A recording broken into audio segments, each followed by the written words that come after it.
BTRनि CM प्रमद बर' थामहिनबा BTRनि गाहाय मावफुं सोद्रोमा प्रमद बर' बिथांनि बाखनायजाथाव गोदान महर सुपा 50नि उनाव गामि गामि थांनानै गुदि गोजौ फरायसालियाव नोजोर फरायसालिफोराव थांनानै उन्दै उन्दै फरायसाफोरखौ गावनो फोरोंहैदों। बे समाव प्रमद बर' बिथांनि दैदेननाय BTR सरकारखौ सोलोंथाइनि खामानियाव हर सान नुनो मोननाय जागासिनो दङ। साननैसो सिगांनिफ्रायनो BTRनि लाइमोनफोरखौ IAS IPS नि थांखि आरो नोजोरखौ होसोनानै UPSC कचिंनि थाखाय सुपार 50नि थामहिनबा सा 50 फरायसाफोरखौ दिल्लीसिम दैथायनायनि हाबाफारि लाखांनाय जायो।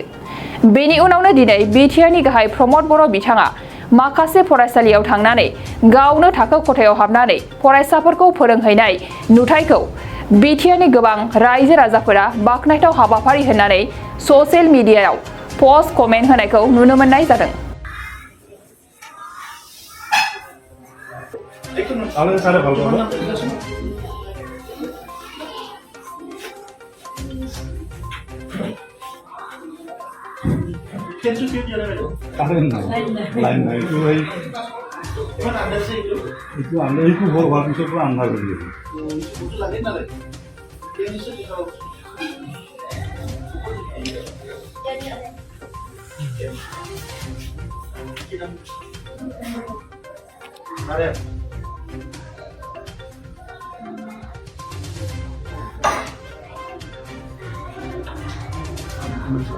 Emmanuel.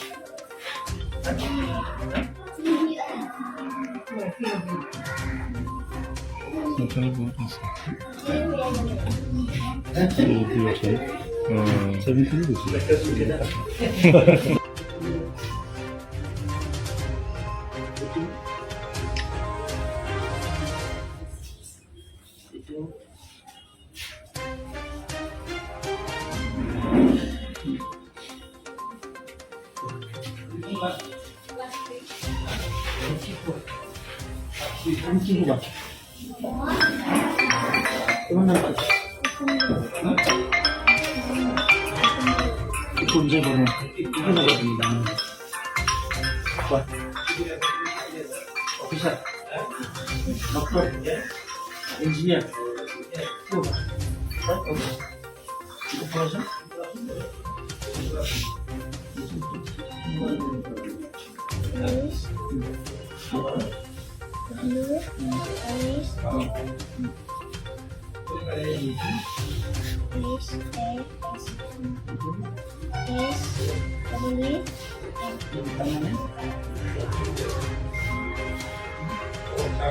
नोंथांनाव हान्थु सिं गोदोना आखाइ आखाइनि आसि सिंस्रि दाफोना सानाय आफादावनि सानाय आथिं मिजुनाय सानाय खर' जरा सानाय आथिं फारनैबो बोलो मोनै जानजि सानानै आथिङाव साहैनाय जायखिजाया गोजामनिफ्राय गोजाम सानाय जादोंब्ला नोंथांमोना जिंगासिनो नांला।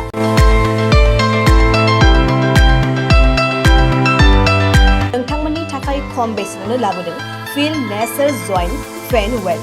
बे थाव मालिसखौ फुनोब्लानो नोंथांनि गासै सानाय जेंनाया खारगोन। अब्ला मानोथो गोबाव खालामखो? अर्डार आरो गोबां मोनथिनो थाखाय नैबे जानबुं नङाव फन खालाम 9974030738।